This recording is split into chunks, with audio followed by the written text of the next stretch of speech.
Yo, what is up, people? It is your boy MM2K back again with another mic check. This is our what do I want to call this? This is our unscheduled show. Sometimes it might be scheduled, but when we have great gaming topics to discuss and we have a little bit of time to do it, we're going to go live. Because I prefer to go live opposed to chopping up some video. Trying to chop up video annoys me. So we're going to try to go live and speak to the people, right? And bring the hottest and greatest news to you. A lot of things have been happening with your boy this weekend. Family members in the hospital. We still got stuff to do tomorrow. So I really wanted to put something out here on Twitch and then have it as VOD on YouTube tomorrow, because I'm not going to be around tomorrow. I'm going to be offline, maybe on Twitter here and there. And that FTC decision might land tomorrow. We'll see. Like I said, I don't like covering that thing on like that, but if it's something landmark, I'll talk about it. So what I did do also is I got a couple of videos in the oven.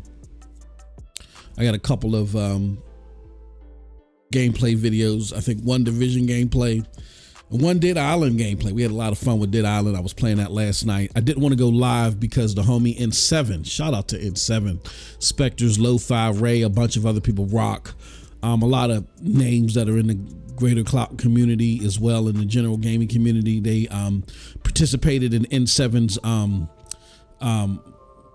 stream for St. Jude. You know what I'm saying? I wanted to be a part of it, but with all the stuff I got going on personally, people in the hospital, business, we got to run our business later tonight. Me and my bro, or I guess business partner. He's convincing me by the day to run the business with him instead of just being a consultant. We had to let some people go. So we got to pick up the work for these people, which again was not something that I planned to do. So we're going to be doing that for a while until we find replacements. So that's, my nights have been taken. But yeah, we got gameplay. We got that going on. We got this. I got another video too. As NRO podcast from Friday. We're gonna make that VOD today on YouTube, so be on the lookout for that. I got an upcoming schedule which I'm gonna drop. Pretty much just again to give you guys a heads up. I am not going to be live on Mondays, not for the foreseeable future. I do want to do content around these animes that are coming out. So that might come on Wednesdays. You know what I'm saying? I might drop that on Wednesdays. That's going to be hard. That's going to be hard to do because on Wednesdays, that's going to suck because on Wednesdays, what I might have to do, y'all, is push, that's going to be hard, man. That's going to be a hard sell. My shows might have to be pre-recorded. Yeah, something's going to have to give. I might have to do that anime show pre-recorded, drop it on Wednesdays. You know what I'm saying? Wednesdays are going to be difficult. That might be what drops on Wednesday. Thursdays are going to be dedicated to NVIDIA GeForce Now, playing those games, and Fridays are going to be our all-encompassing day. Expect our PlayStation game reviews to come back. I finally got some more memory in that recording PC, so we should be able to play some PlayStation games and record them. All right. So that's pretty much the gist of what we got going on. Last but we got one more thing that I want to show you guys before we get started too. This is the website. This is PNTS Network. Definitely check us out. We're going through some serious changes this year. This is our most ambitious year. What you're gonna want to do is you can check out my content here too. I mean, we got a lot of great content here, but if you want to check my stuff out, go to MM2K Gaming. It'll give you a list. It'll give you access to everything that I do on this platform, my latest YouTube videos. If you pay attention, look, we're actually live. It says commercial break in progress. I don't even know what that's about, but we're live there. You know what I'm saying? If you want to check that out. So yeah, definitely come check us out on the website. A lot of great stuff happening as well. All right, so and then last but certainly not least, let me see. I want to do this. Last but certainly not least, please follow us and support this platform. You know, a lot of hard work goes into this, a lot of research. We're bringing you guys a lot of stuff that you may not see elsewhere. And again, you know, a lot of effort is put into this. So the more you can support us, the better we can get at this stuff. You know what I mean? And bring more information to you. So go ahead, hit me up. You know, appreciate it. It's highly appreciated. PayPal.me/MM2K, HNDC.live/tip, Cash App your boy at $MM2K Gaming. All that great stuff. We really appreciate it. You know what I'm saying? All right, so let's get into the show. Let me see, make sure I got everything up there. All right, so what started this? How did we get here? Right? Why are we talking about evangelism, evangelist marketing, and how it's hurting gaming? So I was surfing the internet, surfing Twitter, couldn't go to sleep late last night, and I came across this, which was very interesting. This is from Hatsuma2 on Twitter, and I saw this and I was like, whoa, what's going on here? And he says, holy ish, that is an actual marketing strategy. These MFs got caught hook, line, and I guess sinker. And so what this is an interesting take from this other Twitter follower. They obviously engage in cult-like behavior, but I've never heard of this marketing perspective before. And this particular person says Xbox gives this access so much credit. Well, hold on. Let me go back. So that original poster put this out here a few days ago, and I remember seeing this. It says Xbox influencers not understanding that they were being paid in access to executives because that is what they value themselves, than admitting publicly that their personal relationships with executives reinforce their loyalty to the brand like nothing is wrong. And this person responds with something interesting that I've never known. Shout out to my brother Cold Blood Sensei in the chat, man. Good to see you as always, brother. Good to see you as always. He says, the only take is that it is acceptable is that Game Pass saved my marriage. Or what about my nephew with the with the backwards neck? Thank you, Game Pass, for saving my nephew with the backwards neck. Yeah. You remember that from Best Damn Podcast, period. That one almost got us in trouble. Anywho, and then that was the episode too, that because David Jaffe was going wild out there too. I'm gonna talk to Z, man. We need to. I was chatting with Z earlier. Shout out to Z. We need to bring Best Damn Podcast back. I know my schedule's all over the place, but I can do something on a Saturday. We need to bring that back, man. That would be a hell of a show. I think the community now with our, with Z's collective perspective and how a lot of us have grown, it would be great to get just some of us on there, that have been out there for a while, get us on there and get us talking about what's going on in game, and that'd be great. Anywho, but yeah, I was talking to Z, and there is some serious zealotry going on out here, man.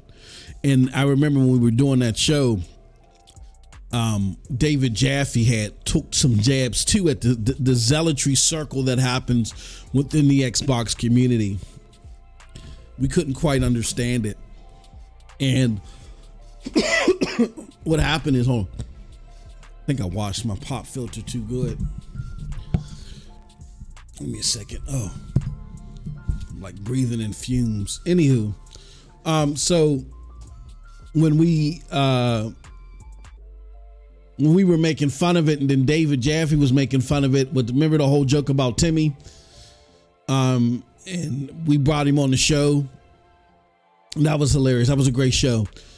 I just knew something was off. I knew something was off. Because here's my honest take. Here's my honest take, Cold Blood. When I first came in this game, I hated PlayStation.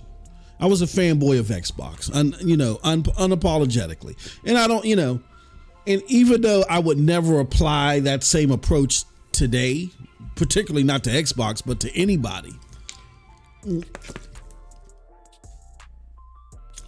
being a fanboy, even though siloed in a lot of ways, because I was like, I don't need to touch that. I know what y'all all about.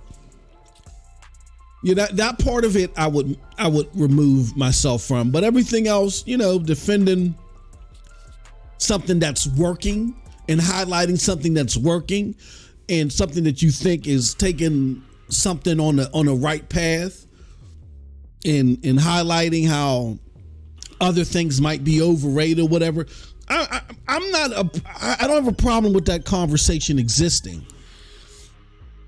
However, the conversation has shifted from, okay, maybe I'm caveating your faults and I'm boosting up my, my power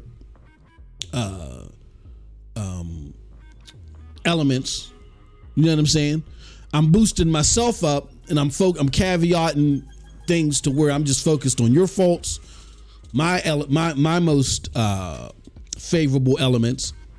But it all centered around truth and facts. Now, there may have been a lot of innuendo, a lot of conjecture, that was put out there about things that nobody really knew about unless you were behind the scenes. And that's where the ultimate fact-finding battle, that's where that came from. It didn't come from the facts that we already knew and trying to twist them and lie. Like people got obliterated for that. And in today's culture, you don't. Like something happened to where the discussion changed from the PlayStation community being very dismissive to the Xbox community, maybe unfairly so. Like they would do stuff like, oh yeah, Gears is trash. Yeah, so what, it got a 90, it's trash. PlayStation only makes good games, or PlayStation has the best games, or playing games on Xbox is lame because it's just a shooter box. They would do stuff like that, right? They weren't lying. They were just putting a very negative veil over Microsoft's offering and doing a lot of demagoguing. But they were doing it from a place of facts, but the way that they portrayed it wasn't a full, round the scope portrayal. Like Xbox wasn't just a shooter box. I mean, yeah, that was the prominent thing there, but actually the 360 had more games than the PlayStation 3 on it. Porter Rock points to this all the time. He says in his mind that's why the 360 won, is because they had more games than the PlayStation 3. And he says that bolsters my argument that it's all about the games, which I can see where I think there's a lot more involved. But the conversation shifted from purely I don't like PlayStation or I don't like Xbox, and because your good elements really don't mean anything, to lies and deceit being at the center of the Xbox community conversation.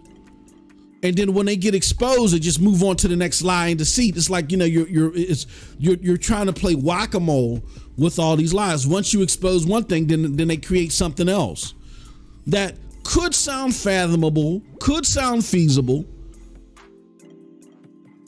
You know what I'm saying? But it's never a full-fledged discussion about what they're offering, what they're giving you. I mean, yeah, they talk about Game Pass, but Game Pass is not the answer for the average gamer. Hence why the average gamer does not have Game Pass. Select few within the 300 million console market have Game Pass. There are 300 million potential console owners out there. There are there are billions of PC gamers out there. And there are only 30 million Game Pass subscribers. That's less than 10% on consoles. And I can't even think of far less when you look at it overall. And we're not even going to factor in cell phones, and I'm not even going to do that, because in their mind, xCloud is just a feature. It's not even an extension of the ecosystem. It's just a feature. So, okay, let's play devil's advocate. Let's give them that one, even though we don't believe that. Let's play devil's advocate and give them that one. We're just going to focus on PC and console. Less than 10% of the gaming populace have Game Pass, this thing that is meant to revolutionize gaming and get people so enthralled into gaming. No, it's not doing that. So because you don't have a critical alternative to what gamers are used to, which is, look, you drop genre-defining games that sell your console or even sell your ecosystem. We adopt to it, and then you start hitting us with everything else that you got. Because you don't have a fathomable alternative to that, we're now at a point to where people are like, what are you doing? What's your purpose? But yet the information is being cascaded from the zealots with the help of Xbox, as it appears. When we look at this, this marketing strategy, is that, it's going to be great. This is just phase one. We've been in phase one for 10 years, where we had PlayStation, far less of a war chest, literally have to completely revert their goal. Their goal with the PlayStation 3 was to take over the living room, and they failed miserably at it. So within that time frame of the PlayStation 3, they had to completely redo their objective and say, you know what, we're just going to focus on the gaming aspects. We're not focusing on, making the multimedia stuff. We're done with that. The multimedia and the auxiliary stuff. We're done with trying to take over your living room. We're just, we got enough support to be in the living room just by being an ultimate game device. Within that 7-year span, right? Well, how long was that generation? From 2006 to 2013, PlayStation was able to stop midway and completely reconvert their whole strategy with way less of a war chest than Microsoft. And they were successful in doing it when they dropped the PlayStation 4. It was a complete gaming machine in the eyes of the consumer, not really focused on multimedia. Where Xbox, in contrast, tried to just do what the PlayStation 3 tried to do, but said we can do it better, and they were wrong. So, unlike PlayStation 3 when they were wrong, and they just said we're going to go back to the fundamentals, Xbox decided we're not going to go back to the fundamentals. And I think this is embedded in their culture. We like to dominate. We have to dominate. If we don't dominate, especially, it's different if it's Amazon or Google. If it's someone with an equal war chest, then we got to strategize them out. But if it's a company that just doesn't have anywhere near the financial advantage that we do have overall, then we just got to smother them out. That's what they thought they were going to be able to do with the Xbox One generation. Didn't work. Then Satya and Nadella comes in, and their focus is on the cloud. They come up with this game plan where they're going to, consume, and buy. And like was proven in the emails that were released, they were just going to buy companies, and their flagship service and product was Game Pass. The only group that they feel like could somewhat threaten that is PlayStation, so they're going to knock them off. And then the only company that can threaten them overall in gaming is Amazon and Google. So we're gonna cut them off at the pass too. There were two elements to this whole gaming thing. You got to remember, there was Game Pass, who the immediate threat was PlayStation. They felt like they could knock them off early.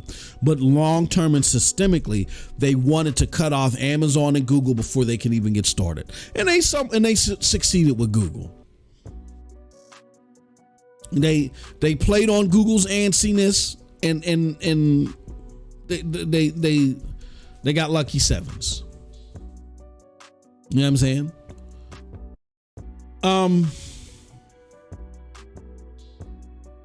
So that's where we're at right now. But this tweet kind of like brought light to me, because there was this I'm not going to play it, but there was this Spaces, and shout out to Tim Dog. Tim Dog held to Spaces, but shout out and King Thrash was part of the Spaces, and that was the space where I gave King Thrash his flowers on NRO podcast. And so this Eyes on the Inside speaks on this newfound attitude from the Xbox community that I don't recognize, even in my most staunchest times with the Xbox community. They were always about the facts. The biggest thing when I started doing this on Twitter, the biggest problem that the Xbox community had was they simply wanted to be left to enjoy their platform. I mean, there were certain people in the community that wanted to peek their head out and battle and argue against Sony enthusiasts in the console war. But what the Xbox community simply wanted is they just wanted an opportunity to enjoy the platform. And yet they were continuously attacked by the PlayStation community. Why you like that? Why you like? I remember that happened to me. I was on the show with what was his name? Ryan the Professional. He's now Big Cloud Gaming. It was Jay Wags and some other people, and they were grilling me. Why do you like PlayStation? I mean, why do you like Xbox? Why do you like Xbox? Xbox is trash. And then it was what's his name? I forgot the Griffin Gaming at the time too. Why you like Xbox? Xbox is garbage. I'm like, well, look, I'm not into PlayStation. I don't like their game types or whatever. And they were so angered by my personal like. So what it was back then, it was just us trying to defend why we like what we like. And then while we were defending what we liked, we would say, hold on, you guys aren't perfect over there. Let's look at your gameplay. Let's look at it. Leave us alone. You got your own things that you got to deal with. Yeah, okay. You're leading in sales right now, whatever. We're not going anywhere anytime soon. We enjoy this product. We believe it'll get better. Leave us alone, right? That was the ebb and flow at the beginning. Then towards the middle of the generation last year, gamers realize, hold on, something's happening, and something's happening, and we're not getting what we were promised from Xbox. And that's when gamers like myself started to descend a little bit more. But myself personally, I didn't descend all the way. I just was hammering Xbox on, come on, man. When are we going to get back to form? When are we going to get back to form? And I kind of was battling internally those that were still making excuses. Well, they couldn't do this because they couldn't do this because they couldn't do that. And again, I'm thinking in the back of my head, hold on. Just like I told you earlier, PlayStation, with far less of a war chest, was able to stop and pivot and fix all of this within a 7-year period. You're telling me Xbox can't do it? Like, something's not making sense. As time progressed, we get to the end of last generation, and you can just tell that the Xbox community was at a fever pitch excitement wise. Like, there was all this hype build up for the Xbox consoles. There were a blank check was being written to acquire companies. Like, the Xbox community was in full throttle mode, and they were ready to trounce all over PlayStation. It's going to be different this time. It's going to go back to the 360 days to where, all right, we may not beat you, but it's going to be a neck and neck race, right? Then you started hearing about the frame deltas, you know what I'm saying? And all this other stuff that just, all these promises that we were given prior, they started doubling now. And so then what happened was the psychological arrangement in the community changed from, look, we like this platform and there's more than enough reasons to not only like it, but expect it to get better, to, this platform is the best. There is no competitor. So there was that same siloed approach that the PlayStation community had adopted. They then adopted, but they went further. And anybody that speaks against this platform, content creator, supposed Xbox fanboy, we are going to vigorously attack you for not, quote unquote, holding the line. So if you're disgruntled about Xbox and you speak up regularly about you being disgruntled, we are now going to consider you a fanboy, a flip-flopper, or whatever, and you're just doing this for attention, even though when you look at the trend, you had more PlayStation people go over to the Xbox community because being a creator in the Xbox community is way more lucrative now. Even though there's more Xbox and PlayStation gamers, the machine behind the Xbox war of words and rhetoric and console war consumption is a lot stronger. I've seen content creators who, when they were providing better down the middle and more concise content, still heavily in the favor of Xbox, I've seen them go from 200 listeners simultaneously to over 1,000. Formats didn't change, same formats, everything, it's just, that's how lucrative being an Xbox fighter has become. And so now you start seeing PlayStation gamers who at the beginning of last generation was defending PlayStation with Octodad when they had no exclusives. They were defending PlayStation when they had nothing but just the best way to play multiplats, right? PlayStation this generation launches with a lot better lineup. Within the first few years, it's so much better this generation. But then they go and they support Xbox, who, unlike last generation, they really launched with nothing this generation. They really fell flat. And you look at the numbers and they're falling back to Xbox One. They went from the fastest selling console to now falling back to the Xbox One numbers. They're slowly but surely getting back to those numbers. So when you think about it, you ask yourself, why under those circumstances would you go from being a PlayStation creator to now all of a sudden an Xbox creator? It just doesn't make any sense if games are your focus. If anything, you would stay where you were at, regardless. You know what I'm saying? But now you've flip-flopped to this staunch Xbox creator, when they actually are providing less in the same amount of time they did last gen. Doesn't make any sense, right? But then you look at their numbers. And so it's become a popular thing. I'm going to do this collage of ponies crying, right?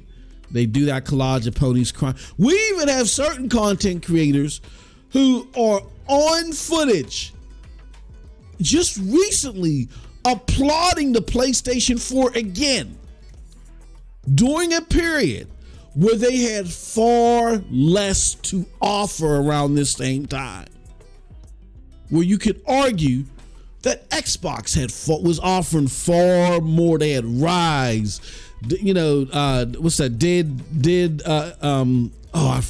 They had a lot more out there, right? Sunset Overdrive. And really, even then, the multiplayer was better. That's when Xbox Live was still superior. They had so much more going for them at this time last generation. But now you starkly want to see the ponies cry this generation when it's the reverse. But what makes it even worse is it's the reverse and they're losing again, getting back to the same levels of the Xbox One generation. See, it was understandable back then to have hope at the beginning because they had so much more to offer, and it just felt like, look, they have to shake off the horrible stench of the launch. The launch went so badly that once they shake that off, they can then make this a fight. It's just a psychological thing. But as time went on, then the platform just wasn't providing. But it's understandable at the beginning why so many of us held out hope for Xbox, right? But now, with more that they've thrown to the wall, with more milestones that they failed to reach, and don't take that from me, take that from the court documents. You now want to see the ponies cry. It doesn't make any sense until you look at the numbers. How did the numbers get there? Well, let's examine. I've babbled it on long enough. Evangelist, so in response to the spaces to where the sentiment from many, but even though Tim Dog did a great thing in putting creators and gamers together, and I applaud him for that and hope that he does more of this. Some of the things that some of the people in here had to say was telling. Like, one of the questions that were posed to these Xbox enthusiasts was, look, how does it make you feel that you routinely go out and fight vigorously for this platform, even though they're not giving you the things that they say they were going to give you, only to reward you with a picture or a tweet? And somebody had the audacity to respond, well, that's good enough for me. Hell yeah, that would make my day. I'm gonna go tell my friends that Executive Boobity Bop responded to my tweet.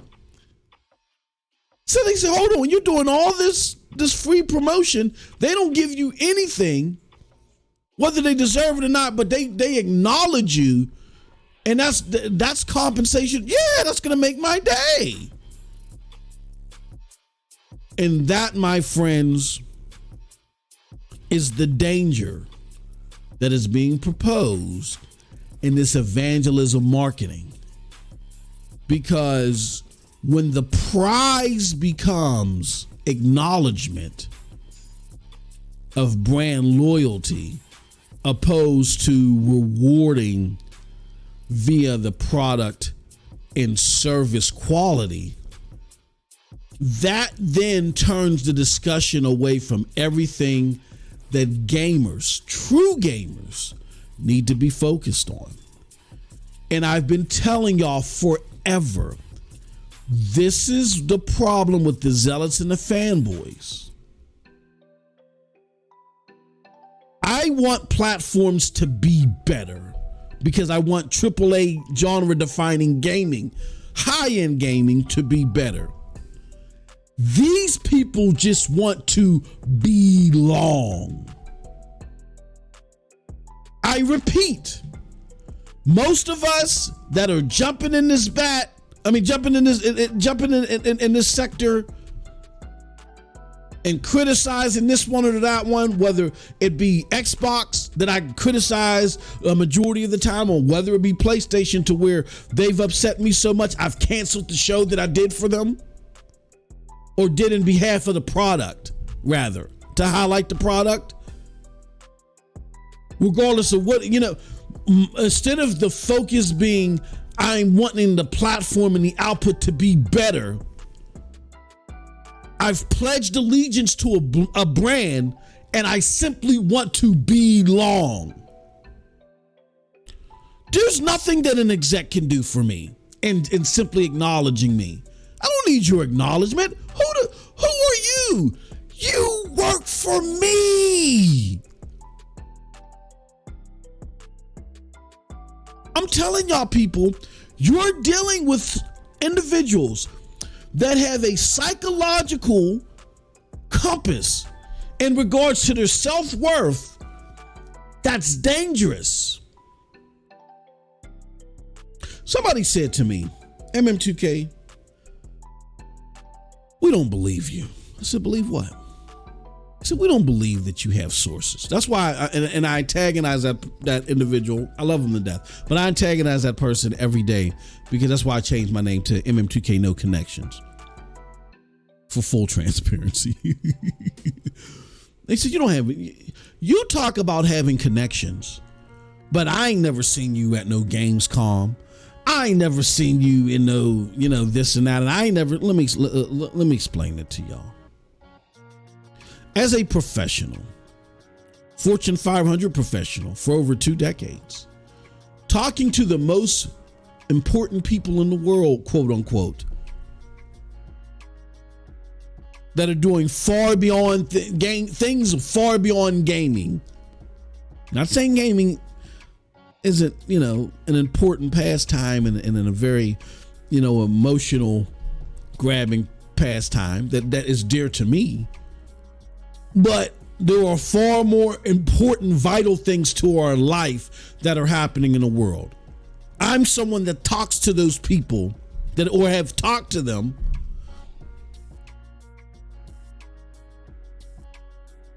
you know what I'm saying, in order to pay my bills. So talking to famous people or highly recognized people means nothing to me. And it should mean nothing to you because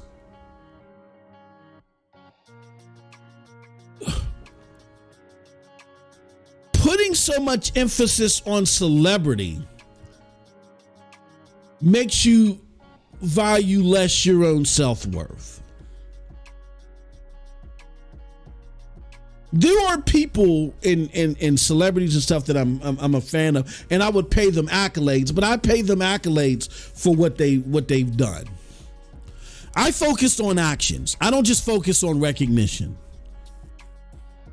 So like if there's a music artist or somebody like that that's really created great music, I would love to pick their brain to understand how they came to that action. But idolizing them and getting on my knees and waving my hands just because I'm in for recognition, for celebrity, that's putting down my own self-worth. I feel like that I can congratulate you for the things that you've done, be respectable and give you your accolades without degrading myself. And when you get to a point to where somebody's celebrity who's already making millions and millions of dollars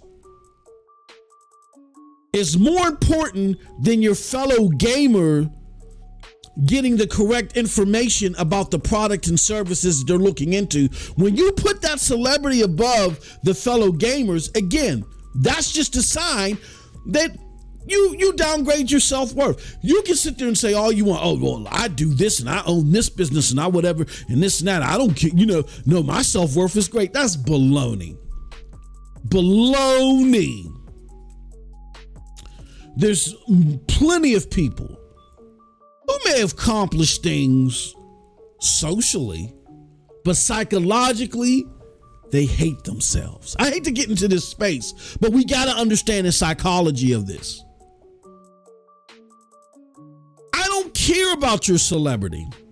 You are not more important than my fellow gamer who's simply just trying to go to the store and figure out what to buy. Your celebrity is not more important than them getting the biggest bang out of their buck. I don't care who you are. What are you doing for me? And in the case of Xbox and PlayStation and Nintendo, you work for me.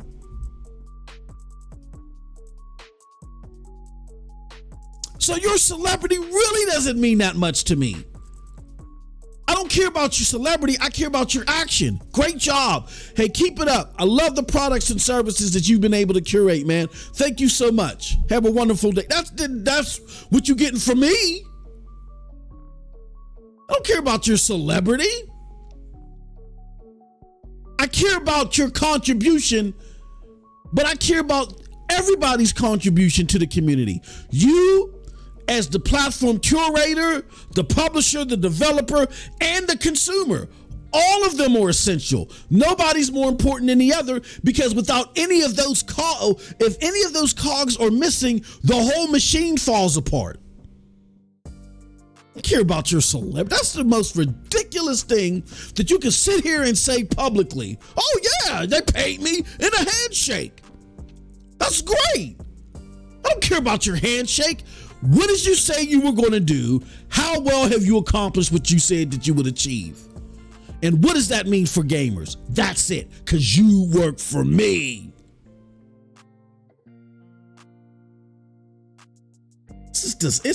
It's the disgusting mind state that has an origin.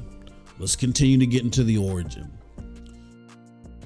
I didn't even know this thing existed. Again, Fortune 500 person, been doing this for days. But see, my line of business, we don't sell product, or we don't market we're not in the arena of products and services that would even have this type of consumerism anyway, where this would even be a possibility. So this is why this is something that's completely unfamiliar to me. It says Xbox gives this access. So criticism of Xbox becomes personal to these people, and they put the time and effort into arguing for and promoting Xbox. P.S. lets the games do the talk. PlayStation lets the games do the talking, while Xbox treats its fans like a social experiment. That's evangelism marketing. No truer words have been spoken. And I did research upon discovering this. I did research on this. That's absolutely right. And then they put the Wikipedia definition of evangelism marketing. Evangelism marketing is an advanced form of word-of-mouth marketing in which companies develop customers who believe so strongly in a particular product or service that they freely try to convince others to buy it and use it. The customers become voluntary advocates, actively spreading the word on behalf of the company. I didn't believe that at first. I said, there is no way. I said, this is Wikipedia too. Let me do some research of my own on this. And I did, and the research was astounding. But before I get into that, I want to talk about the history here, because the history is important. I'm going to brush on that, but I'm going to do that after I get into these comments here. Cold Blood says, I play Atomic Heart right now on Game Pass. Laugh out loud. They brought that dollar trial-ish testing my new PC. Yeah, they said there's a caveat to that though, Cold Blood. I don't know. I'm not interested.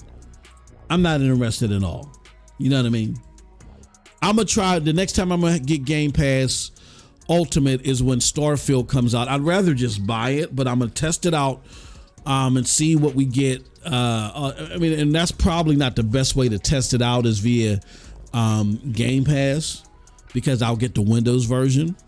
What I ultimately will want to happen is I want to get access to Game Pass via NVIDIA GeForce Now. And I would want it to drop day and date on NVIDIA GeForce Now, and I get out, and then they do that thing where they're allowing you access via Game Pass. That's what I want to see. If they can make that happen, then that's dope. That's awesome. You know what I'm saying? That's ultimately how I want to play it, especially because they're going with AMD as their main tool set, or what, GPU tool set or whatever. Says finessing the system is the only way I will ever have Game Pass. Yeah, I mean, look, man, they got it. Game Pass, or Xbox has put themselves in a situation to where they're trying. They try to uproot the market by how they report activity. Instead of telling you sales and giving you dollar for dollar transactions, they now want to tell you players, which players don't necessarily tell you growth. And I'm going to put this out here because I don't know how true this is. I've been doing some research. We do a lot of research on this channel. I was led to believe, and I don't believe anything from Microsoft anymore. They will lie to you, and they have admitted, we're going to lie to you. And it's not against the law for us to lie to you. Just as long as we're not lying in court. I mean, that's where they take it. And again, it's not just a Microsoft thing, but Microsoft is so built on promises that they're going to get better, that what they say and how they say it's going to happen gets so much focus on it to where their lies are extenuated more, and they tell more of them. to be honest with you. They're so far behind that they're trying to keep people enthused about the platform by saying, oh, no, don't worry. We're going to be able to do this. We're going to be able to do that. None of it comes to fruition. And when you look behind the veil and get court documents and stuff like that, they tell you the truth. And a lot of it is based on evangelism. We're going to get into that a little bit. But I don't believe, this is me personally, I don't have 100% evidence towards this. You could probably get a Microsoft person to come out and say, oh, no, that's not true. I don't believe anything that they say now. Anything. I'm a Microsoft exec, could come out and deny it. I don't think that the Game Pass numbers that they're giving out now are active users. Like when they say 30 million and all that other stuff, I think those are people that have one time played the service, and they're cumulative numbers. Why do I say that? I'm not going to name any names here because it's a good friend of mine. But I remember I posed a question to a content creator that's real big supporter of Xbox, because there was a debate between me and another content creator, and I was like, because I've never been the biggest fan of Game Pass. And so I asked this other content creator on Twitter, I said, hey, are these numbers from Game Pass monthly active or they're cumulative? And so the creator came in there quite matter of fact, said, no, look, come on. Like, let's stop playing these game guys. These are monthly active user numbers. They keep growing. And this is where Xbox pretty much identified this is what they are. And I took it as gospel. I said, oh, okay, thanks, appreciate it. Now that question has been answered. I said, so even though I don't like Game Pass, they are seeing growth. Maybe not the growth that they want, but they're heading in the right direction, right? And what I do is I keep meticulous notes. I have like a master spreadsheet, a master database of everything. Game sales, because it's what I do for work.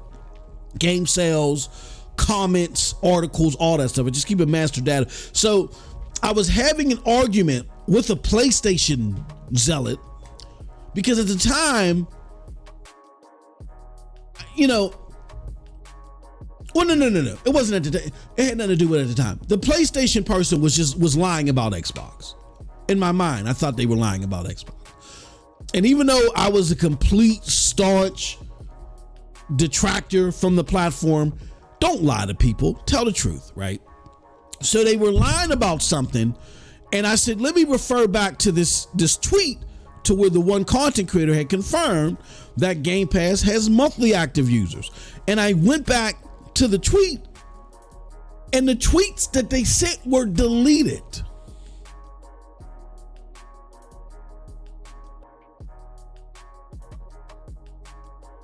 I repeat,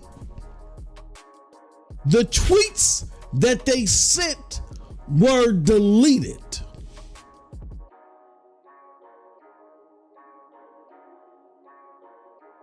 Like somebody from Microsoft nudged them and said, bro, you might not want to put that out there.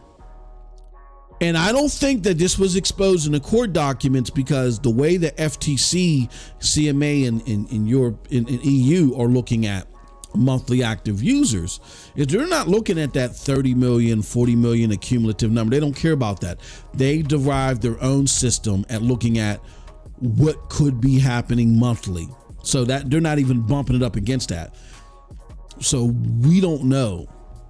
They may have documentation there that tells us whether it is accumulative or there's actively 30 million people that play Xbox Game Pass. I would have been more inclined to believe so, because I know those Fortnite numbers make up the overwhelming majority of xCloud activity, and it may lead to 30 million people each month, but I don't fully believe that yet. I don't know what to believe. Because why delete that tweet? And it was something else I saw somewhere. I can't remember where it put question to whether those were actual accumulative numbers or monthly active user numbers. So I don't know. With that being said, it's important to understand that Game Pass is Microsoft's attempt, and I'm going to illustrate this shortly how. It's Microsoft's attempt to, again, take out all the smaller companies that they compete with and blow them out of the water and use their money by doing so. This has been a Microsoft practice since the beginning of time. I've written papers in college about this, where at my young wannabe yuppie, or whatever you want to call it, self, I defended it. And my teacher gave me an F and was like, no, rewrite that. And I was like, why? And he's like, look, I'm not going to say that you're wrong in the basis that you're trying to defend, but no, we don't defend stuff like that. my professor ended up being my mentor at work too. So I was like, okay, I'll redo it. You know what I'm saying? Yeah, I've been writing on this stuff since, Jesus Christ. When did I write that paper? I wrote that paper in 1999, I believe it was.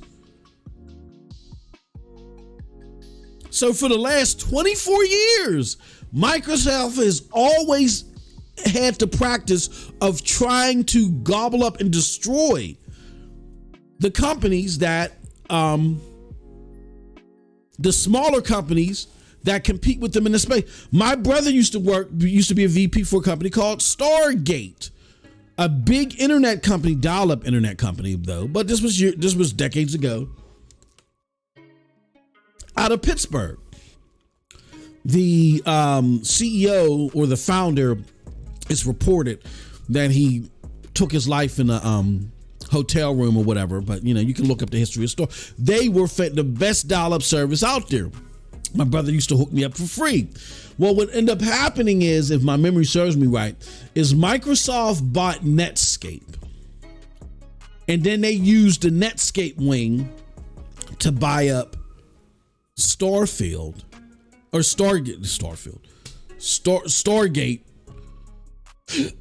and they just dissolved them. They did it because they were competing with Internet Explorer. They just dissolved them. Microsoft has been doing this since the beginning of time. And what they're trying to do now with Game Pass is they can loss lead in a way with Game Pass that nobody else can. Can nobody else afford to have their main flagship product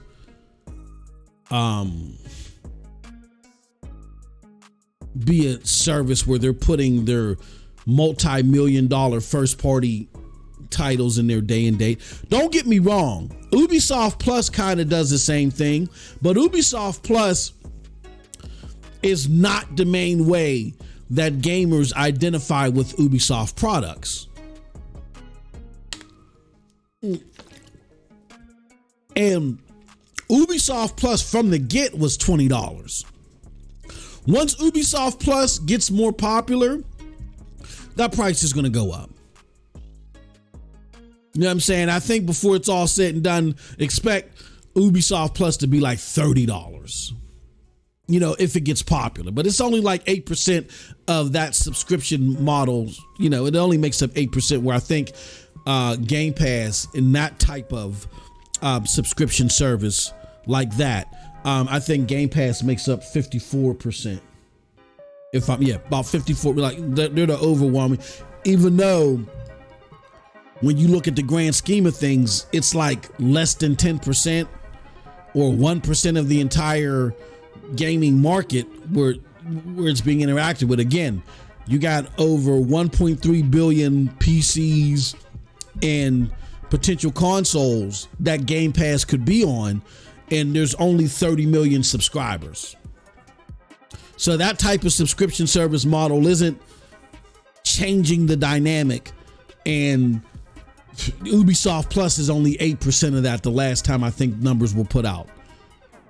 So, so again, it's not costing them that much to have that service. because it's not their flagship way that gamers interact with their platform. That being said, Game Pass is. So there's a lot of loss leading that goes into that. You're talking about game, like they're saying, what Last of Us 2 and Horizon Forbidden West cost $200 million, which that shouldn't shock anybody. 10 years ago, BioShock Infinite cost $100 million. I don't see, a lot of you that are in this debate right now, you are new. Your ears are still wet. You just got in like maybe Xbox One, PlayStation 4 era. You don't know the three, not knowing what happened between the PlayStation 2 and the Xbox 360, not having that information or that expertise or not doing the research there heavily impedes and impacts your inability to understand what's going on in totality. If you weren't around during that time, or you didn't do the research of the history, your knowledge of this is heavily impacted in a negative way. You're missing so much. So that's one thing to take into consideration when we're having these discussions about Game Pass and all this other stuff, right? Let's go back to the chat. Said PC Game Pass is better than Xbox because you don't need gold to. Yeah. Like that's the only reason why I don't even have an Xbox. I mean, well, I do. I have an Xbox One for testing, but I don't even have a current Xbox in my house. Yeah, when I get Game Pass Ultimate, that's for, and really I should just get PC Game Pass. But when I get Game Pass Ultimate, I do it for the extra stuff.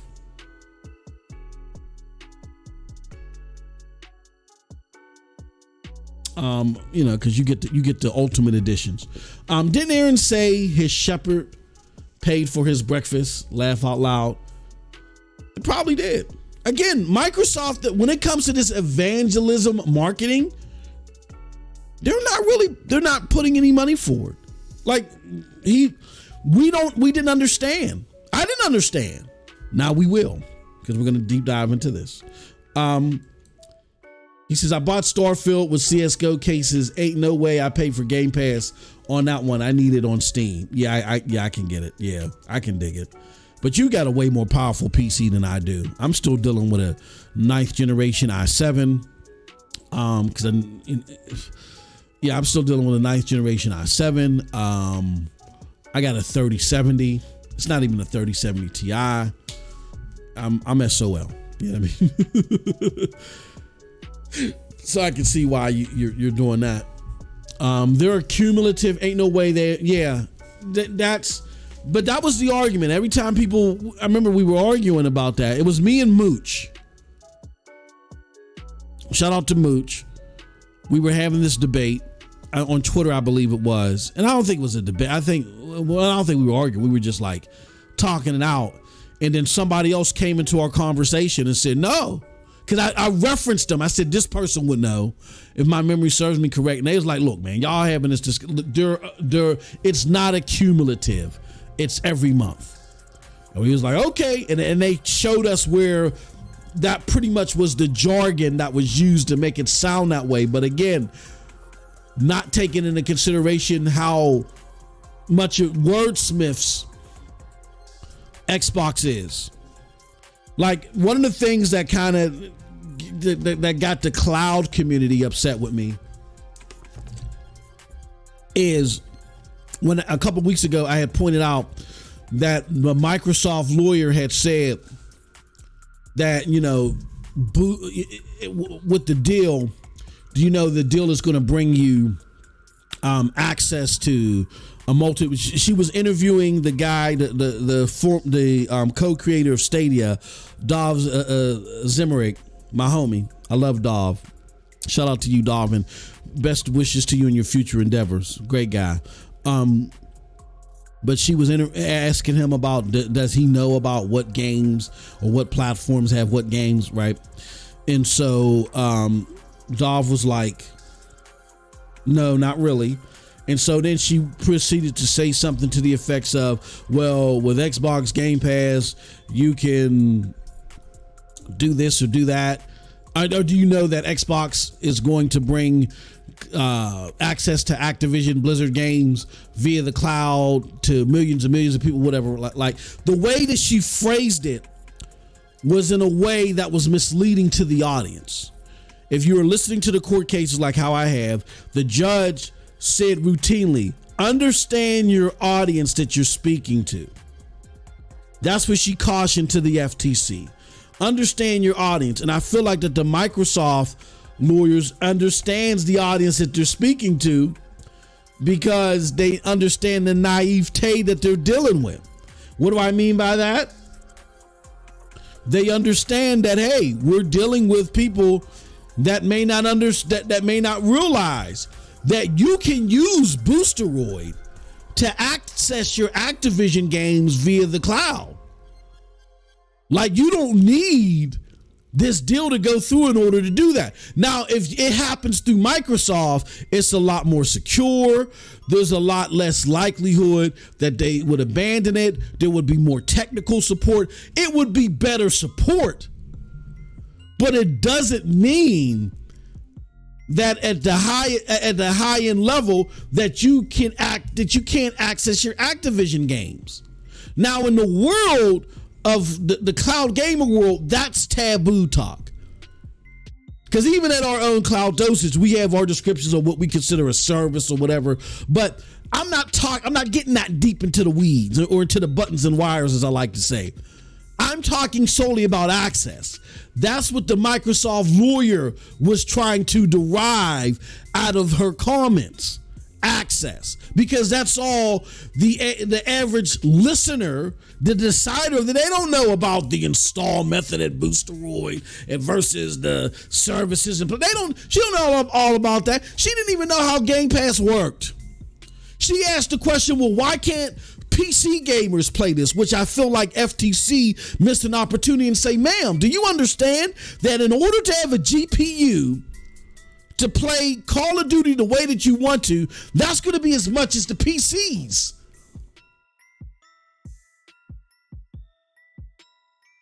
They missed out on a lot of opportunities, but that's here nor there.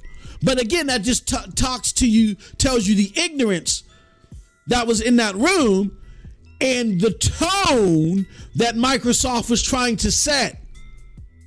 And I don't think my cloud people understand that. They sometimes forget that their understanding of things, which is granular, definitely, they're not nerds. The average gamer isn't nerds like us. Hence why they're not even in the cloud gaming anyway. Hence why they believe a lot of the falsehoods about cloud gaming. So when they're having these discussions against the common gamer, this is the tone they're trying to set. You can't play any Activision game on any cloud service right now. That's the tone that they were trying to set. And you can. And what often gets told to me is, oh, well, anybody can set this up. No, you can't. You can try. Like before Stadia and all this stuff came out, you know what I used to do? I used to do remote access. Microsoft used to have Xbox used to have a client where you can take your 360, attach it, or not your 360. You can take your Xbox One and through your network, attach it to your network computer, and you can actually play your Xbox games from your Xbox One on your PC. You can stream it. Direct stream, something, I forgot what they used to call it. What I used to do is I used to use this remote access client. I forgot the name of it, that I could put on my phone. It was kind of like TeamViewer. So I don't know if you guys are familiar with TeamViewer, but it was a lot more efficient. It had a lot less latency to TeamViewer. I used to take this remote client that I could put on my phone, and I would take the remote client and install it on the same laptop, and I would run the remote client from the laptop and play Division, the first Division, on my phone during lunch. Now, granted, I'm only playing at 15 frames per second. The lag and the latency was atrocious, but I'm doing it, right? Now, let's just say if I wanted to take that technology behind that remote client, which isn't hard. I could do it. I could write a program behind that. But the support technology behind it, to have a fathomable button response, latency, resolution, all that stuff. Only companies that are seriously invested in this, that have proper technicians that can work on this, can make that possible. So anybody can't do this. Anybody can try, but anybody can't do this. So why did I get into all that? Because again, the conversation that was being had from the lawyer to the judge and anybody in the room was, you can't feed them. You're not going to be able to access in a playable way Activision games until Microsoft gets involved here. That was the tone that they were trying to put out there, which was false. So Microsoft is well known for their doublespeak. They do it all the time. Their lawyers do it all the time, I would imagine.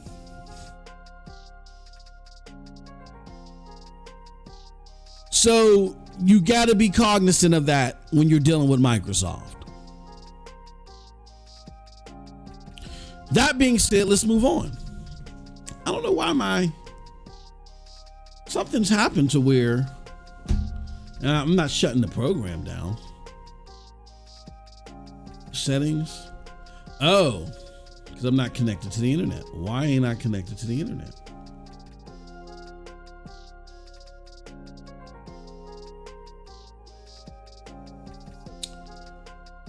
Okay.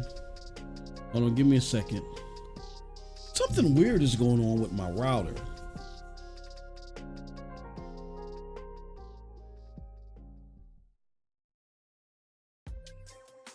Searching for Wi-Fi. My router is acting up. Save networks.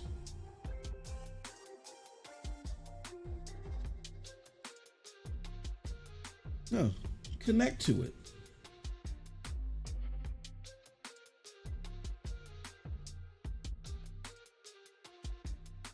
Oh man.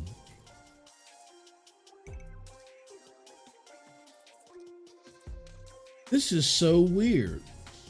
Okay, so now it's connected. Let's see if I can get it now. No, because I got to be connected to my Netgear route. Oh no, I'm in. Okay, all right, cool. All right, so let's get into the kit and caboodle of the history. There's a big argument going on that you got to know the history.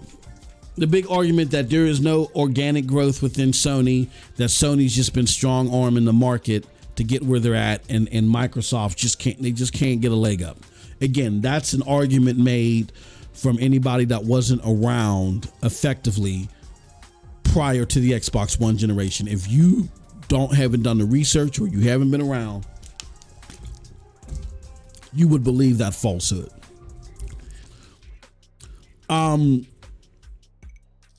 Gamers are misleading people about organic growth in the Sony impact. They're making it seem like that Sony just started gobbling up. It was easy for them to gobble up companies and they just started doing that. That's not the case. Here's what happened. Nintendo and Sega all had serious second party and third party exclusives. As a matter of fact, you were hard pressed to go to a Nintendo platform or a Sega platform and see many multiplats. Most of the multiplats that were on these titles were like sports games. In some instances, like the EA games would be on multiple platforms. That, like the Genesis would have Madden. They would both have NBA Live, right? And the Nintendo would have Madden too, and then fighting games like Street Fighter, Mortal Kombat. Those are the overwhelming majority of games that were on both platforms. All the over 90% of the other games that were out, they were either first party or second party exclusive. There were not a whole bunch of multiplats outside of sports games and fighting games.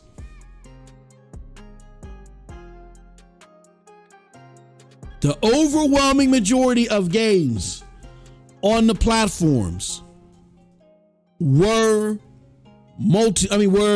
exclusive. So you fast forward to when the PlayStation came out, when the Sega Saturn and stuff was out. I think that's when the PlayStation 1 came out. And so they were at a serious disadvantage. They had two problems. Problem number one was that the PlayStation 1 was new, so they didn't have a lot of deals set up. And two,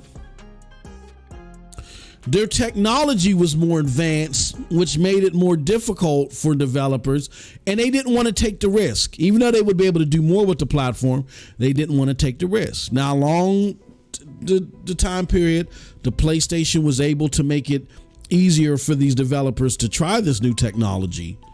They loved it. Gamers end up loving it. And so then they did start to flock, and then Sony then started writing checks for up and coming content and started supporting it. Games like Final Fantasy VII and so forth that were only possible on this newer content, on this new advanced platform. And that's how these things were established. Like Nintendo kind of was sticking to the cartridge route. Sega was trying, but they relied a lot on the games that they curated and that they created. And when they did try to reach out, developers were like, or publishers were like, okay, hold on. You guys have the smaller user base. Why would we go through the trouble of making, like, for instance, this sports game or this game for your platform when you're going to have a competing version on there? Because Sega made a lot of alternatives to the more popular third-party games out there, which was, thing that was becoming more and more popular. Developers were like, no, take your version of the football game or the boxing game or whatever off, and let us solely be the boxing game for your platform. And then as you grow, maybe we can renegotiate. You know what I'm saying? Sega was like, no, choice was always important to Sega. So then they lost out on a lot of those deals. Where, again, because PlayStation had acquired a lead because it's the new fresh tech and it's more it's more welcoming to the mainstream gamer. Like it was making gaming cool and the presentation and marketing and all that other stuff. They started to sell more units, and because they sold more units, it was easier for them to negotiate for exclusive content. Nintendo still had a stranglehold on the market, but their problem is that the inferiority in their platform made it harder for developers to go back and try to squeeze an NBA Live on their platform that didn't perform as well as it did on the PlayStation 2. So that's where they faltered, right? So you had PlayStation 2 PlayStation 1 battled the Sega Saturn that went under, and then they battled the N64, which, that stopped. PlayStation was outselling them because they had the better product that could do more things. And so then they started, because they were the better product, they had the relationships of the more up and coming games that were coming out there. It was easier for them to acquire those deals. Nintendo could have done it, but they did not invest in the product the way that they should have. So it was inferior. So that was their roadblock. So they bowed up and they said, you know what? It's just not worth it anymore for us to be in high-end gaming this way. We're going a different route. And that's how the Wii came aboard. Dreamcast just completely bowed out. That was Sega's last attempt to get into the gaming market via console. They just became a publisher. In comes Xbox. Now, Xbox gets routed at first because they're the newbie. PlayStation got all these deals sewed up. It's harder for Xbox to get the deals because not only do they have less saturation, but they're new. Nobody knows how serious Xbox is in this. Xbox knows how serious they are, but nobody else knows. So what does Xbox do? Xbox realizes, like, hey, we got the war chest to where we can accelerate our disadvantage by writing checks. So that's what they did. They came out earlier and then they started writing checks. And in one generation, everything that thwarted Sega and Nintendo, whether it be their inability to negotiate with the other platforms because they wanted their gamers to have choice, or whether it be that their platform was just too difficult to put these grandiose ideas on, a lot more difficult than it was to just put it on the market leader, the PlayStation platform. Regardless of what it was, where Nintendo and Sega failed, Xbox was able to succeed.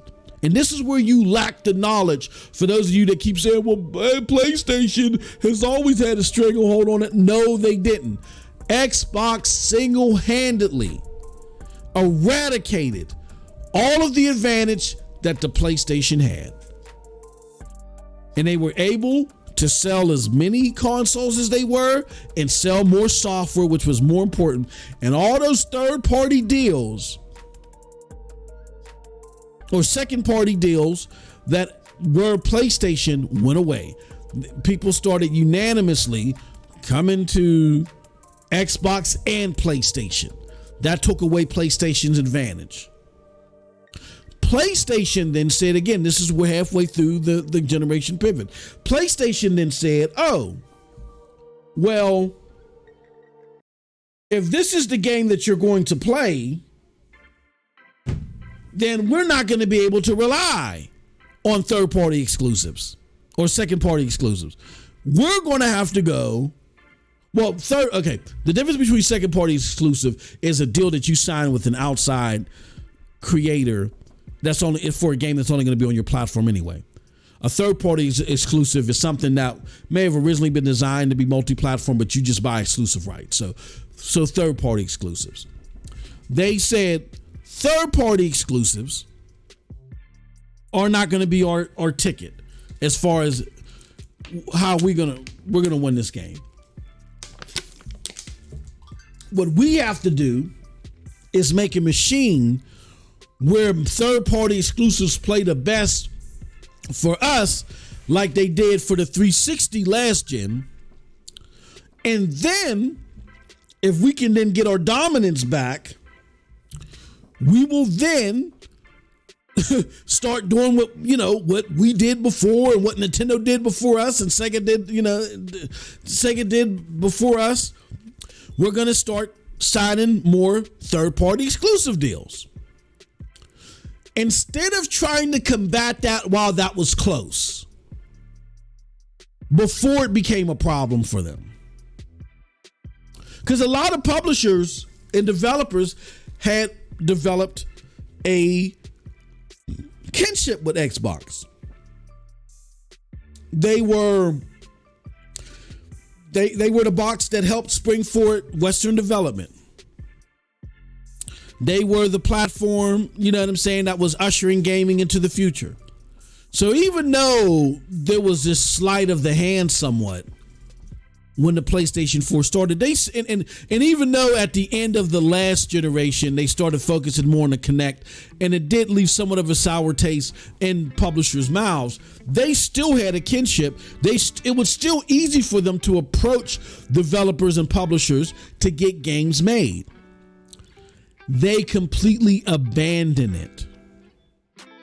They conceded the game to PlayStation and said, we're going to try something different. What we're going to do is we want to utilize our war chest to expand our ecosystem in a way to where PlayStation can't even touch us. We're going to invest in the cloud. We're going to become more accessible to PC.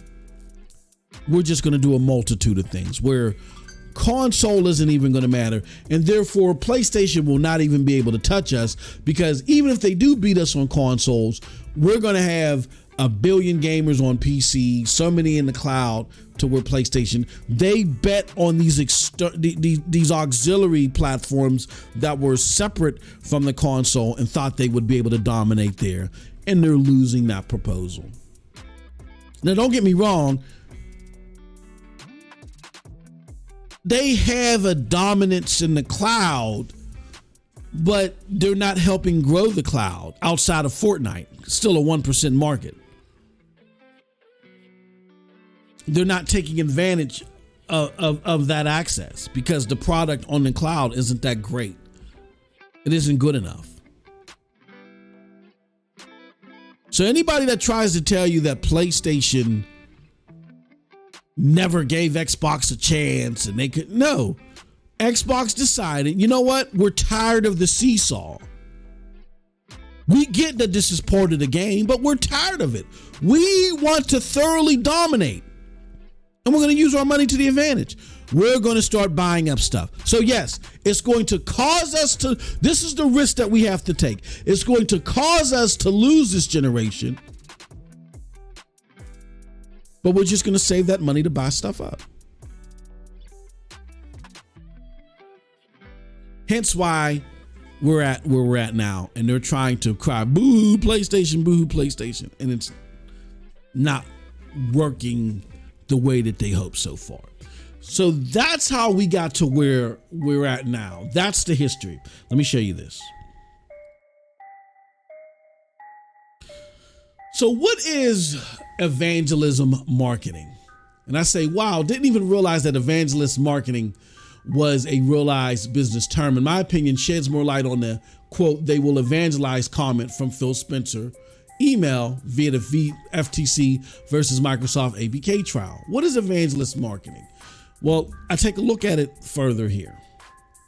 I say this brand of marketing seems to be a mutation of grassroots marketing, as it's based way more on brand loyalty, core pro and con elements below. And it says literally, meaning to convert evangelism in marketing means the conversion of people to campaigners in the face of cutthroat competition. It is playing a key role in capturing the market. Through this strategy, businesses use the influential power of the audience who act as their unpaid salesmen. It says it is customer driven. The entire approach to publicizing the product lies with the prospective target audience with no intervention by the business. These evangelists may use any medium to convey their message among family, friends, workplace peers, or other acquaintances at times.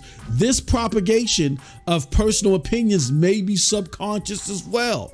So they're just completely biased. Regardless of the facts, regardless of the reality, they're doing everything to get you sold on this brand, period. It is built around people. Evangelism marketing focuses on converting the existing customers of the business into an evangelist to promote its offering at their own will and volition. This means that evangelism marketing takes care of interpersonal relationship elements of the business before it takes care of the product service quality. We're not worried about this being the best.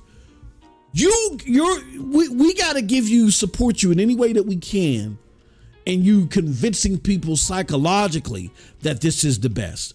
Remember what I said, how the community weirdly went from, look, we got every right to like this. We think this is a great platform. The multiplayer is great. The joystick is the best. You know what I'm saying? The infrastructure is the best. Notice how all those things went away. Xbox Live, and Xbox Live Gold is the best. Xbox Live Gold ain't the best anymore.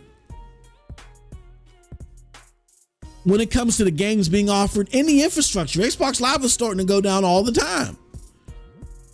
You can argue that maybe the joystick ain't even the best now. That DualSense controller is fantastic. I will give Xbox credit on the latency of the newer controller, but the Xbox controller competitively ain't hit above shoulders. Like people used to unanimously just say, "Oh yeah, the Xbox controller, that's the best thing on the thing," but it's not considered the best all around anymore. That's up for debate.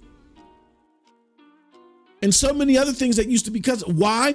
Because we ain't look. And now the world's most powerful console, that's even up for debate. Because it seesaws game to game to game. At least with the Xbox One X, definitively, it was better on paper. People may have not seen the value in it, you know what I'm saying, in the hands results. But on paper, the Xbox One X always beat out the PS4 Pro. And now discovering that the Xbox Series X is their mid-gen refresh console, that's troubling, especially because PlayStation is supposed to be coming out with one. So all the things that were customary to the Xbox ecosystem as far as quality is concerned, they're gone. Their overall proposal is value, and they want to shove that down your throat via this evangelism marketing. Let's continue. It is hard to control, though. This is the con, though. And this is where things get out of control. If something goes wrong while evangelizing about a product due to improper communication or other factors, it may have a negative impact on the brand image. Evangelism marketing is difficult to monitor or control, and if there are any wrongdoings, it will be hard to control as well. Think of Redfall. Think of Baldur's Gate not coming to the Series S, the scaling up not working.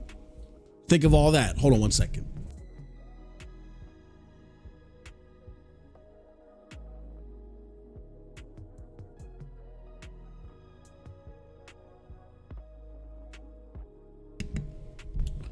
So the evangelism marketing can blow back if you got people out there telling you there's going to be 50 frames per second deltas. Because I don't think that came from those content creators themselves. I think those are derived from conversations that people may have had internally with people within Xbox, and they came up with these swanky terms, and it either got approval from Xbox or got the kudos or it came from Xbox themselves. I don't think that this was just conjured up by them. The problem is that what the creators didn't realize is that they're coming up with all these swanky terms and these diabolical ways to express what the thing is supposed to do, and they don't realize that it's diabolical. They really think this is true. So when it comes to the point to where they're splitting hairs with the PlayStation 4 or 5, and Series S does seem to be a bottleneck in production and putting games on the platform. There are no 50 frames per second deltas. The Xbox Series S isn't a 1440p machine as the way that they advertised it. That xCloud, isn't going to feasibly give you another option to play Xbox games where they quote unquote said, we don't need to sell you a console. Now it's just a feature. So with xCloud, Keystone is now scrapped. It's not a reliable alternate alternate way to play to the platform itself, or to the console. A la carte purchases are nowhere to be found. Then you look at Redfall. We've been arguing all this time that Sony is going to play on the cheap when it comes to 60 frames per second. Not the Xbox Series X. We're making 60 frames per second the standard. Right?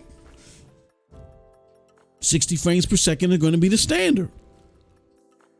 Now we're settling. Now with your $8 billion purchase, not only is Redfall 30 frames, but why is Redfall 30 frames per second?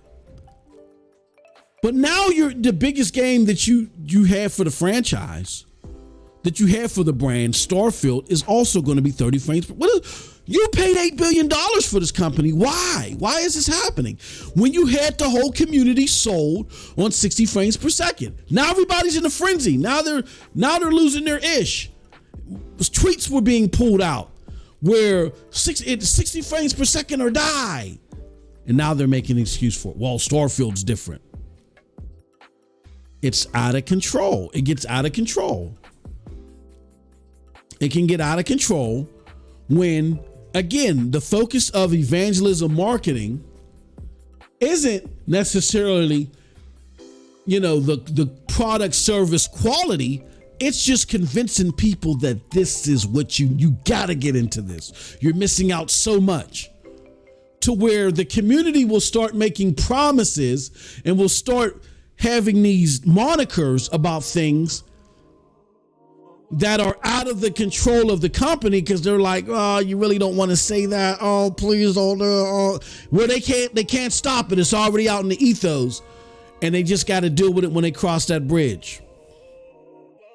Because trust me, Microsoft knows what the machines were capable of. The developers were telling them before these things launched. But again, through the evangelism marketing that they were starting to spearhead and support, they were able to shut those people up through you. You helped consumers being misled by spreading Microsoft's lies and overpromising. You did it. You're a fanboy. Everybody hates Xbox. This Xbox bias is unbelievable. Let them have it, internet. Remember all that? Y'all did that. And because of that, now you have disgruntled gamers. They don't trust in the Xbox ecosystem. They've stopped investing in it. And why Phil Spencer had to admit on the stand that Xbox is failing at its milestones.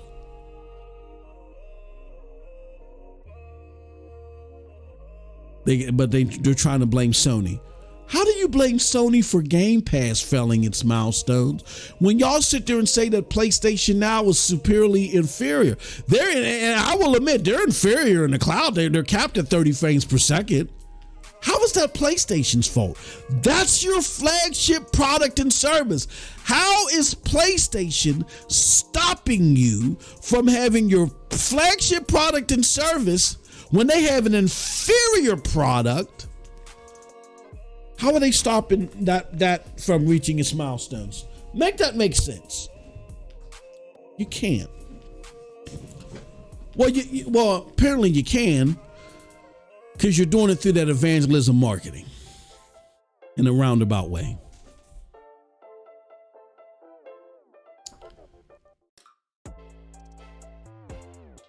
So now it all makes sense. Why,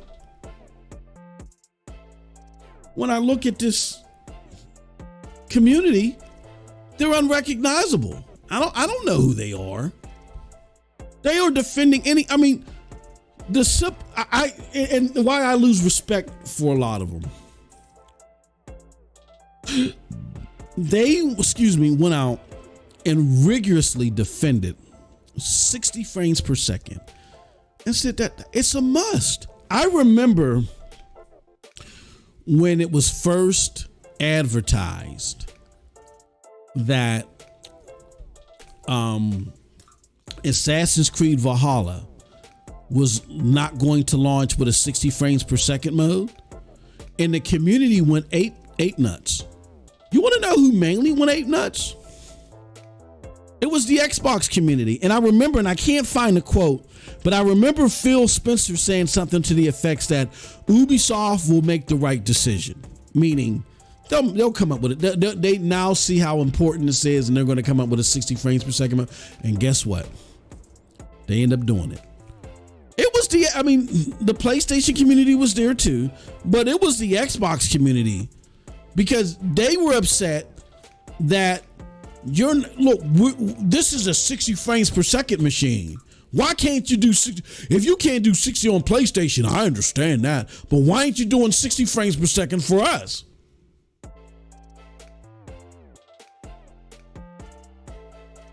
That's the most egregious part of this, to where we're going to close out with this part. This is why we label ourselves the fanboy free zone. I know we attack Microsoft a lot because, again, we need them to get in the game. We need them to make a decision. Are you in this AAA genre defining high-end gaming game or not? Are you just trying to buy Activision and all this other stuff just to circumvent your need to curate this content? You're just going to gobble it up because it's already been successful? That's not doing anything for gamers. Okay, you're going to add it at a discount. What about the quality over time? We're already seeing how your intervention is working with Bethesda. If Redfall altogether and Starfield launching at 30 frames per second is an indicator, we're already seeing what that's leading to. Do we want to put more in your hands? So I understand that I get on Microsoft, but we need them to make a decision. We hope that they make the decision that they're not just going to try to flip the industry up on its head and create value, that they're going to curate high-end genre-defining gaming like they did in the 360 era. They were able to use their war chest to say, no, Sony, all this stuff won't be exclusive. Bow, bow, bow, bow, bow. Made it up. They came out E3 after E3 after E3. This is Final Fantasy is now on Xbox. Grand Theft Auto is now on Xbox. Oh, and guess what? We got exclusive content. We got exclusive this. We got exclusive that.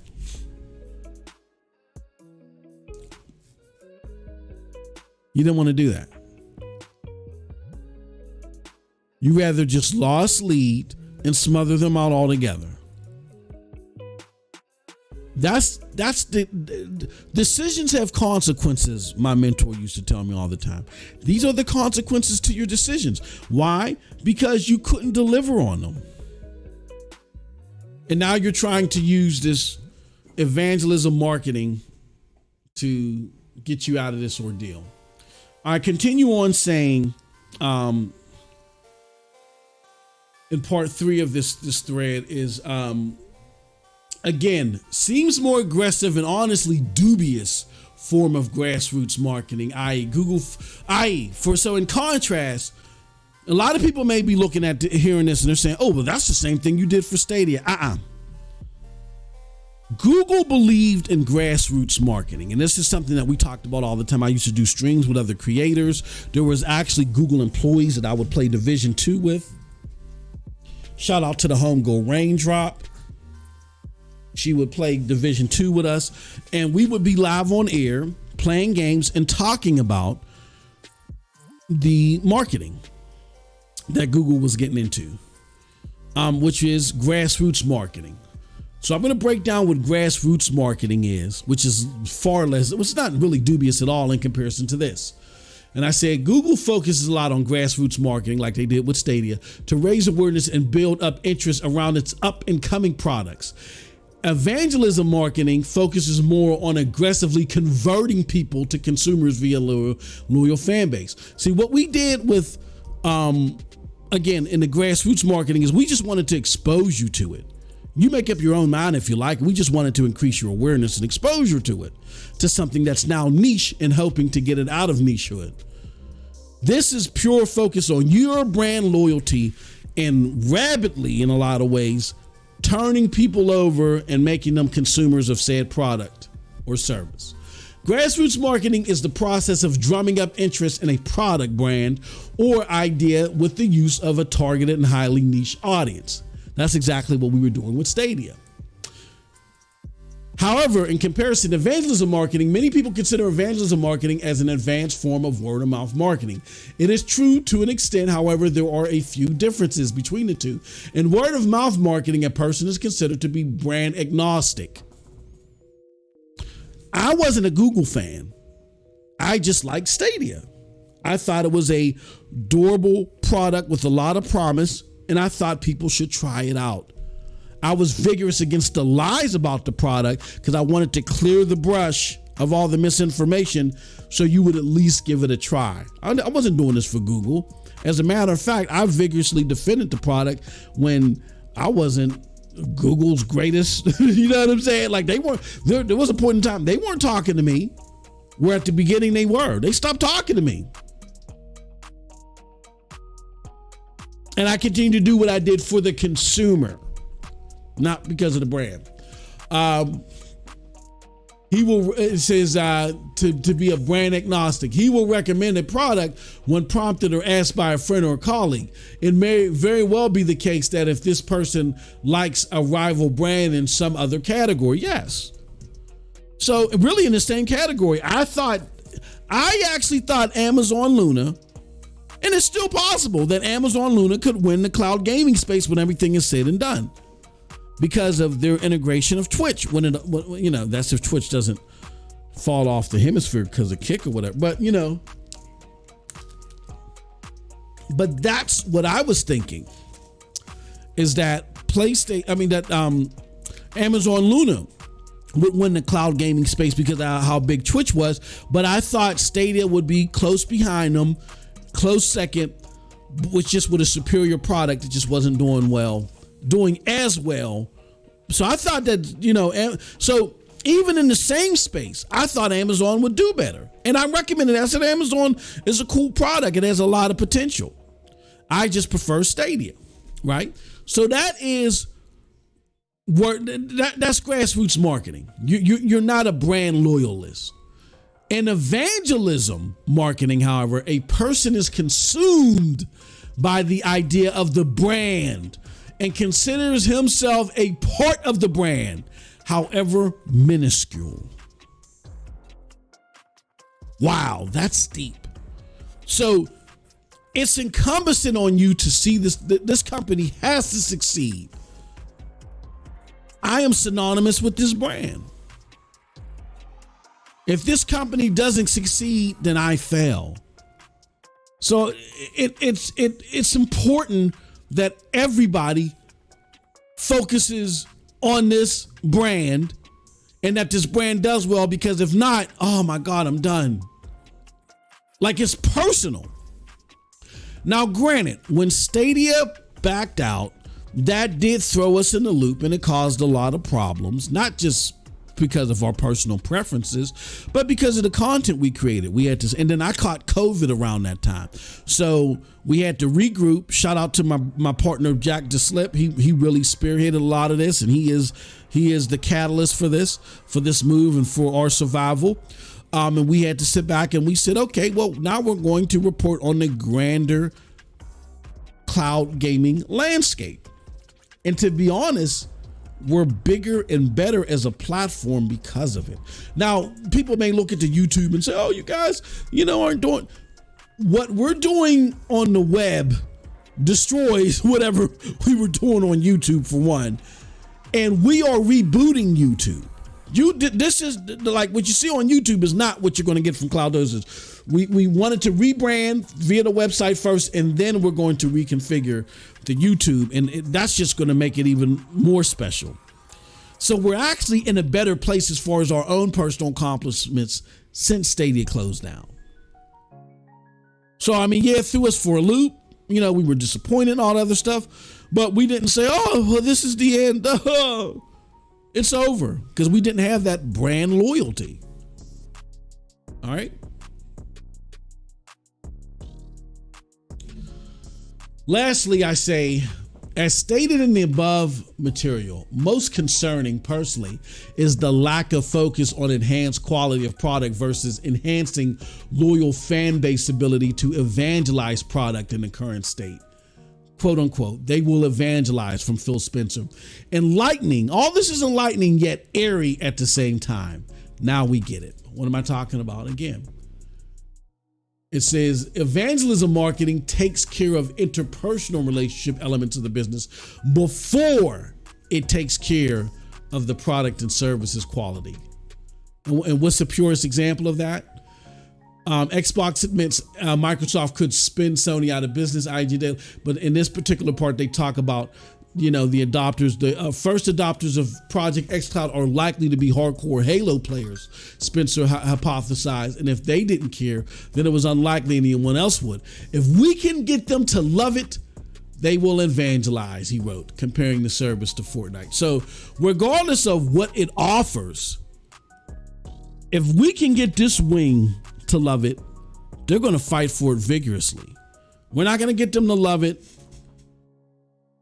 because we're enhancing this, that, or the other. Because to be quite honest, Halo Infinite does not play great on xCloud. But if we can get them to see the use of it and get them to evangelize it, there we go. We're on the right step. And they just failed at being able to do that. That's all.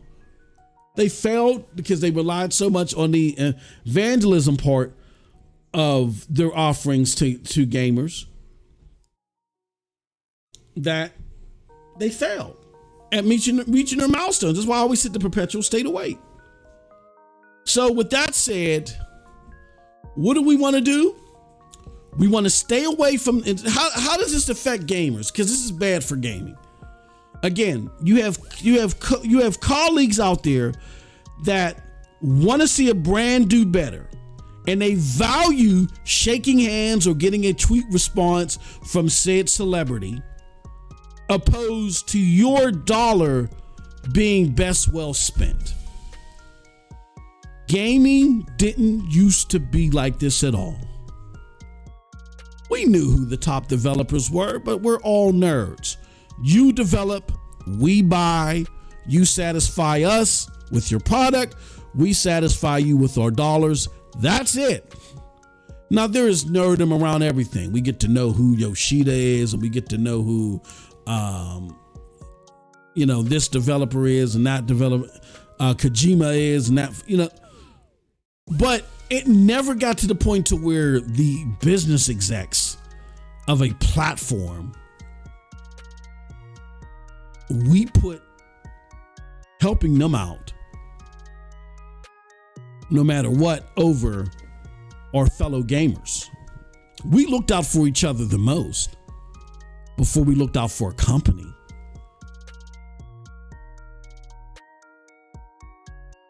This is where it's come to. And like I said, I don't even recognize the community anymore. So how do you, the gamer who just wants the biggest bang for your buck, the advancement of high-end AAA gaming, how do you avoid all this? 3 simple rules. First, stay away from sources who get ignited over criticism of a brand. If at the sheer criticism of PlayStation or Xbox or anything, they flip their lid, you're crying, you're a fan, they start doing that off the bat, avoid them. Avoid them. They start going on the attack, avoid them. Even substantive criticisms that are being brought forth nicely, if they go off the handle, avoid them. They are of no use to you, who's simply a consumer trying to make the best purchasing decision. Also, if you are going to take in account someone's opinion who doesn't even know you, because I understand that reviews at times can play a critical role, a necessary role, Make sure you have a list of reviewers with similar tastes. I was having this conversation with my son last night because he was talking about the state of games and how he's always getting bamboozled. I said, well, you fall for this marketing. You are the number one crash test dummy for these marketers and their grandiose claims. I said, what you need to do is if you're on the fence of a game because you can't try it out, take your top 5 games that you like that are completely different from the consensus overall. And if you take those and you go look around the community and you find a reviewer who likes those same 5 games as close as much, or, as much as you did or close, and then you can find other games on top of that, those are the reviewers that you want to keep on lock, keep on the list. Those are the only sources that you want to take into consideration when you're on the fence about something. Don't go by Metacritic. Don't go through the overall aggregate. Go off of those individuals that fit under, because there are so many agendas out here. It's ridiculous. You got to be smart when you're listening to people that don't even know you, but you're catering your decisions off of your purchasing decisions based off of somebody hundreds of thousands or tens of thousands of miles away that doesn't even know you. Lastly, pay close attention to statistics versus the promises. If someone keeps telling you we got the world's best this, the world's most powerful that, the world's most accessible this, meanwhile, the consumerism of that particular market or that demographic routinely does not match the promises that they're making, you have somebody that is likely trying to sell you a bag of goods, and they're going to be using evangelism marketing to push that product along. Stay away from that. But what you should be paying close attention to is NPD/Circa, which tells you the best-selling products in North America when it comes to games. And if you're in the UK, which in North America is the largest console market, and if you're in the UK, you can also get a good indicator from the GfK/GSD charts. GfK just gives you boxed gaming charts. So when it comes to console, boxed purchases make up 40%, but GSD gives you the charts on everything. Those are the 3 things that you have to do. All right. And that's it from our discussion. Let me go back to the chat. Cold Blood Sensei got one last comment. He says, I imagine they only released the Series S, it would have been a Oh yeah. If they hadn't, then they were, and look, when you look back at the dots, it's easy to fathom. They weren't going to release it. They were going to go with the Series X and the next cloud. That's how discombobbled. Because look, when you listen to Brad Sams, they had Lockhart out there at first, and then the developers were complaining that Lockhart was too much of a bottleneck, and that they would just scale up from Lockhart, which is the Series S. That was his code name before it hit retail. They were going to scale up from Lockhart, and therefore Scarlett was going to suffer, because they weren't going to utilize the power of Scarlett. So then they decided to scrap Lockhart, and they were like, look, all we're talking about is one console. Remember that E3 when they were like, we're talking about just one console, right? Then they saw what Stadia was able to do in the cloud, and they said, no, we can't market this. This is going to be horrendous. And then they brought Lockhart back, and it saved them. It did save them, even though it's become a pain for Xbox consumers in more ways than a lot of these evangelist marketers would want to admit. So, all right, folks. Well, that's our show. I got to run, take care of some business and take care of some other things. I will see you guys on Tuesday in our podcast. Wednesdays, I'm going to try to do some member content. Thursdays are going to be GFN Day. Friday, we're going to be doing something collective. But thank you for coming through. Appreciate all of y'all. Don't forget, hit up the content. We really appreciate it if you can. Your support goes a long way in making this platform better for you. You can hit us up, paypal.me/MM2K, hndc.live/tip, or you can hit us at Cash App at $MM2K Gaming. With that said, appreciate all of y'all. Until next time, have a wonderful gaming day. Peace.